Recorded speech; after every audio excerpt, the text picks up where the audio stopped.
জাতিস্বর জাতিস্বর ঘটনাটি কম বেশি সকলেই আমরা জানি। এর উপর বিভিন্ন ফিল্ম হয়েছে। খুব মনে পড়ে সেই সোনার কেল্লা মুকুলের জাতিস্বরের ঘটনা।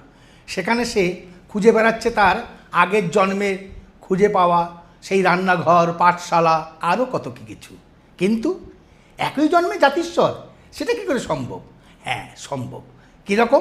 একটা যুদ্ধ, সেটা আন্তর্জাতিক হোক আর ডোমেস্টিক হোক, মানে অভ্যন্তরীণ বা আন্তর্জাতিক যুদ্ধ প্রত্যেকের জীবনে কিন্তু একটা ক্ষয়ক্ষতি সৃষ্টি করছে। অর্থাৎ যুদ্ধ মানে জিডিপি লস, যুদ্ধ মানে বেকার, যুদ্ধ মানে ঘরবাড়ি ভাঙা, যুদ্ধ মানে ধ্বংসের স্তূপ। অর্থাৎ একটা শহর যেন মরুভূমির আকার ধারণ করে। আর যুদ্ধের পর সে যখন ফিরে আসে তখন তার কাছে মনে হচ্ছে সে যেন জাতিস্বর। অর্থাৎ তার আগের ঘর বাড়ি চাকরি সমস্ত জীবনটাই ধ্বংস হয়ে যাচ্ছে। তার মানে যুদ্ধ তাকে একই জন্মে জাতিস্বরে পরিণত করেছে। সুতরাং ইকোনমিক্স বলছে যে যুদ্ধ বা সামরিক শক্তি ক্ষয়ক্ষতি এগুলো যে হচ্ছে সেটাই কি প্রকৃত উন্নয়ন?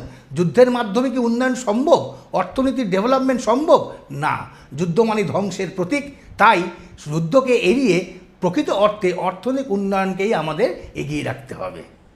যদি ভিডিওটা ভালো লাগে তাহলে অবশ্যই সাবস্ক্রাইব করবেন